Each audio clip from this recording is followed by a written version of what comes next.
details. Now, April 2026, a crime of staggering brutality occurred in the heart of South Delhi, shaking the capital's sense of security.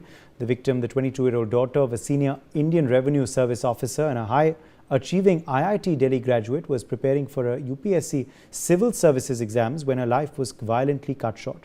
She was raped, bludgeoned and strangled to death.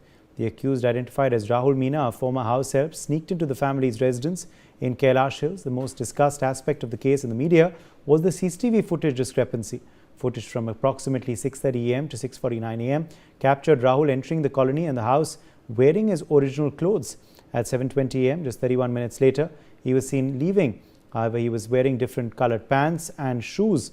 Investigators later revealed that after allegedly strangling the victim with a phone charger and assaulting her, he entered the victim's brother's room, changed into his clothes and even swapped his footwear before fleeing with nearly 2.5 lakh rupees in cash and jewelry. The manhunt for Rahul Meena was a high-speed digital operation. Despite his attempts to hide, he was apprehended within 24 hours at a hotel in Dwarka, Delhi. Upon questioning, he accepted to the crime, saying that he made a mistake. The accused, 23-year-old Sahil, is a resident of Ambedkar Nagar in South Delhi. Sahil was not a stranger to the household. He had been employed as their domestic help for over a year before being dismissed just 2 months prior due to behavioural issues and petty theft. In his statement, he admitted that the primary motive was a toxic mix of financial desperation and revenge. Sahil had spiraled into significant debt through online gambling and believed the family owed him severance money. Investigators noted that his dismissal had bruised his ego, leading him to target the daughter specifically to inflict the maximum emotional and physical trauma on the family who had cast him out. But this entire incident leaves us with several unanswered questions. Rahul was seen speaking on the phone both before and after the heinous crime. So was anyone else also involved in this? Was there anyone who had prior knowledge of the crime? Was the accused speaking? Who was the accused speaking to on the phone? And another big question, something that even investigators haven't been able to find: how did the accused bypass the 4-layered security system in one of the most secure and guarded localities of Delhi? Now, the autopsy of the 23-year-old daughter of an IRS officer in Delhi's Kailash Hills has revealed some shocking details. It has revealed all that the victim went through before her death. Let's take you through the details of this report. So, of course, clearly the autopsy report has revealed a lot of shocking details. Let's quickly take you through what the revelations are. Well, one, that there were multiple abrasions on the arms and hands of the victim. Also, broken nose from blunt force trauma as well that the victim went through. There are multiple lacerations on the face as well. And a fractured neck as well due to strangulation, which was done after the crime was committed. Both thyroid cartilage horns were also fractured. And intramuscular hemorrhage was there in the neck muscles as well of the victim. Death occurred due to asphyxia by strangulation was the conclusion as well of the report. Rape occurred as well while the victim was unconscious. That's what's coming out. So these, of course, are the latest details emerging according to the autopsy. Really shocking details about all that the victim had to endure before, of course, she lost her life. Dr. Kapil Kakkar, psychologist, is joining us live. Poonam Bogart, psychologist, also joins the broadcast. Dr. Manisha Singhal, psychologist, is also joining us live. Let me make a start with you first, Dr. Kapil Kakkar. Really shocking details emerging of the depravity of this crime. What do you make of the autopsy findings? Absolutely, completely. It's a big shocker, and I think depravity itself looks to be a very small word for parents, especially who have raised such a brilliant child. I think she went to IIT, and she was supposed to be a very good, obedient child, and somebody just taking away her life is deeply shocking. And the most shocking aspect is that today, in today's society, till what extent can you trust people around you? Can you actually rely on people who you meet every day, who might look and sound good to you, but what are their ulterior motives? Because here is a guy, what I understand is, he first rapes another lady and then he comes to this house and then he rapes and kills her. That is what I know of. And certainly it is, and this basically shows that this fellow had there were no emotions, because such people, they don't have any remorse, They don't have any regret. Even if today somebody goes and talks to him, this person would be very cold, and such people are very cold and calculated. And that is where you would see he chose the right time. He knew what he wanted to do. He gave every little, step. He took every little step that came to his mind, and he planned it at a very micro level. So such people will always go about planning their murders and targeting the people in a very cold-blooded manner. And normally, basically, the neuropsychology part of it also shows that the amygdala part of the brain of such people is normally unresponsive. But here we don't know that how old this. For me, I'm quite sure this fellow would also have some past history, because for me, such person looks to be mentally not stable. I don't know whether the police verification was done or not, and if it was not done, or how good the police themselves verified whatever details they received, because somebody out of the blue doing such cold-blooded murders within 24 hours cannot be done unless and until this person would have some history attached to him. Poonam Pugata, let me quickly come across to you. What do you believe is the psychology of this main accused here that led him to commit this horrific crime? There are reports that he had a gaming addiction.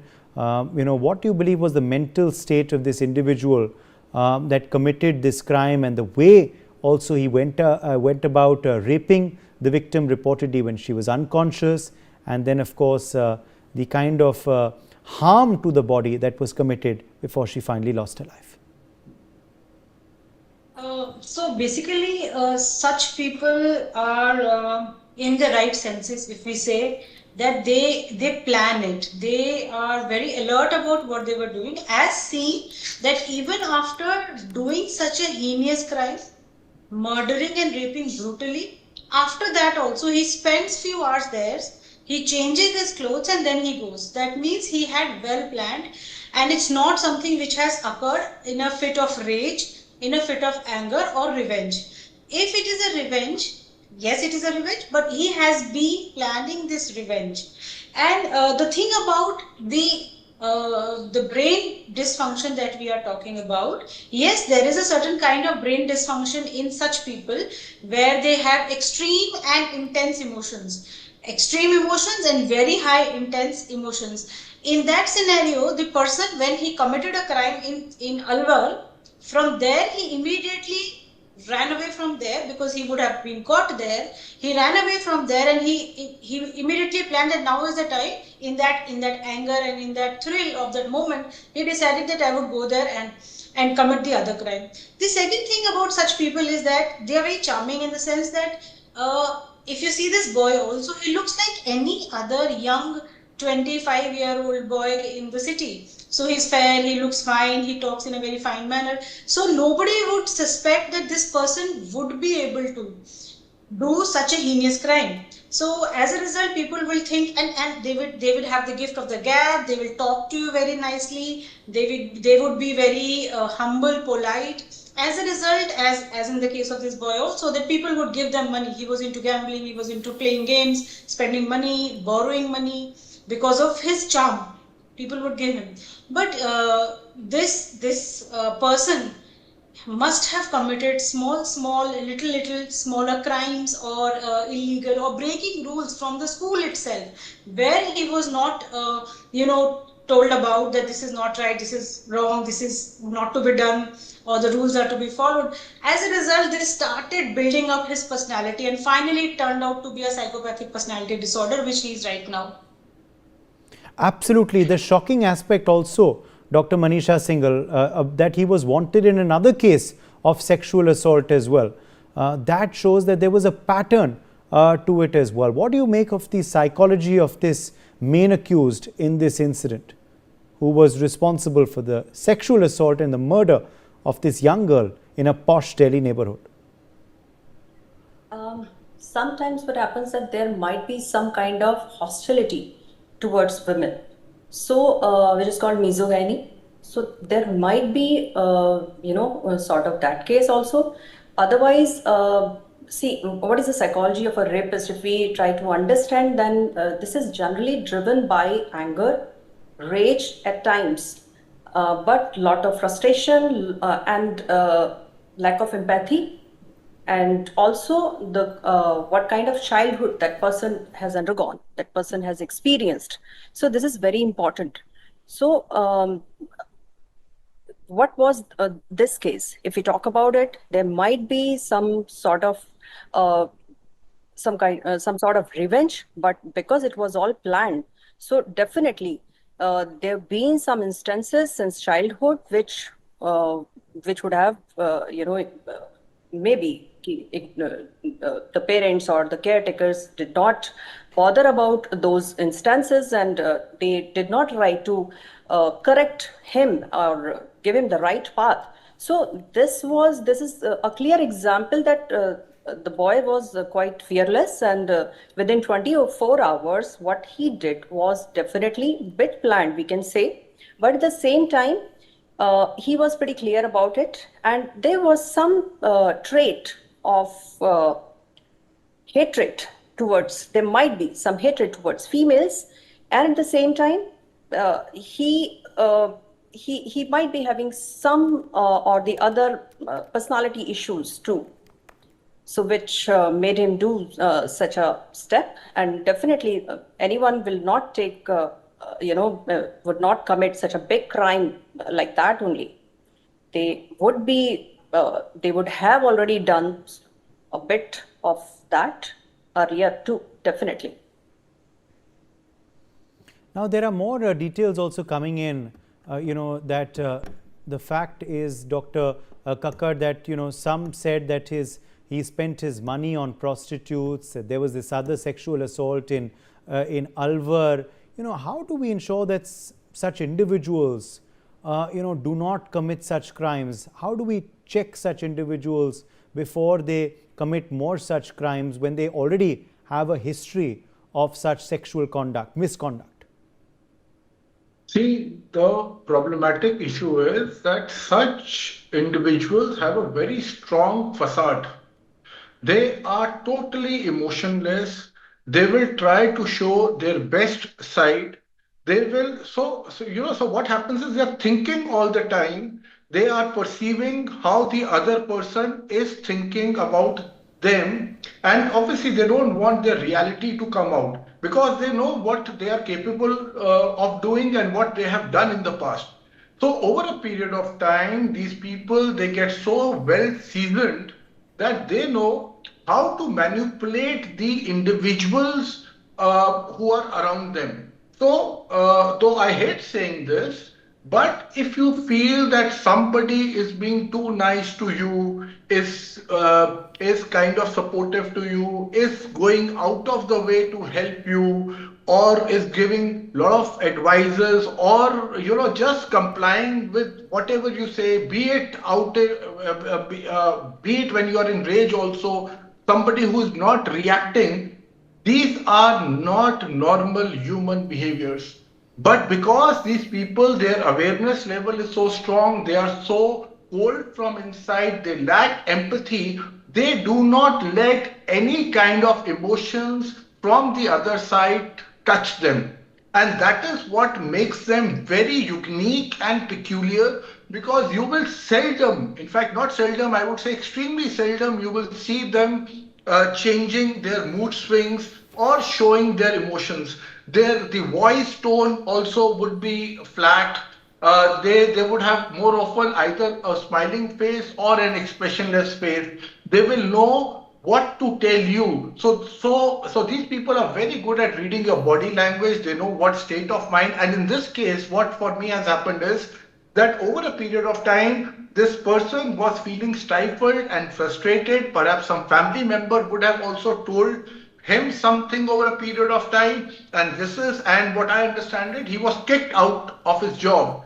So that feeling of revenge, that feeling of teaching them a lesson or a particular family member a lesson was playing in his mind, and that was his obsession. And since these people are seasoned ones, They primarily know when to strike, how to strike, and the worst part is that I am sure this fellow might also think, like, because what you just told me, in the past also he had a history. So this history, basically, this history of experience gives them this such confidence that they know, that they feel that in the past if they have got away with it, in future also they would get away with it. So they also have a sense of delusion over a period of time that whatever they will do, they know how to manage things. However, for me, such people are very good in knowing the laws also, and I won't be surprised if this fellow knows that in 1 or 2 or 3 years period of time he will be out on bail. Yes, For some time. Poonam forgot, So, so there's a lot of things which go on. he was trying to ask for money reportedly. Now, there are various ifs and buts. His defense, of course, is, had she given me money, ... If he had got the money, would this crime then not have been committed, or would it still have? So is this question for me? Poonam forgot. Okay. So see, it's not about money. Let me tell you this. If we are clear here, because of the other symptoms that he's showing, that it is a resultant of some kind of psychopathic personality. It's not about money. Money is just one of the factors which has led to this high aggressive behavior in him. It's like the trigger. It's the precipitating cause which is suddenly started this behavior, the trigger that has initiated this aggressive behavior. So had he been given the money, he would have used it in some other form that you were talking about initially, about prostitution or again gambling or some other game. He is a compulsive. He has this compulsion of engaging into these kind of behaviors which are deviant behaviors. So it's not about money. This is very clear. Money, yes, he knew that he had to earn the money, and maybe there could have been a conflict between the family and him on not giving the adequate money that he thought he should be getting for the work he has done for the family. That is a separate thing, because we've seen this kind of a crime happening in the past also. There was in the Lajpat Nagar case of this the shopkeeper being killed by the person who was working in the shop, but that is a different case. Here we are seeing that this person initially did a crime in a certain city. 24 hours he moves to a new city where he had earlier worked, and then again finds a trigger, because these people work on thrill. The moment they get that thrill point that yes, now I can do it, and again this behavior, again, as Kapil sir said, that he has seen that he can get past the system. They are bigger than the system. He gets that thrill from there, or the kind of entertainment he gets from maybe eve teasing or some kind of bad behaviors towards females. And he has learned it in the past that he can get away with such behaviors, and that is why he has been doing it.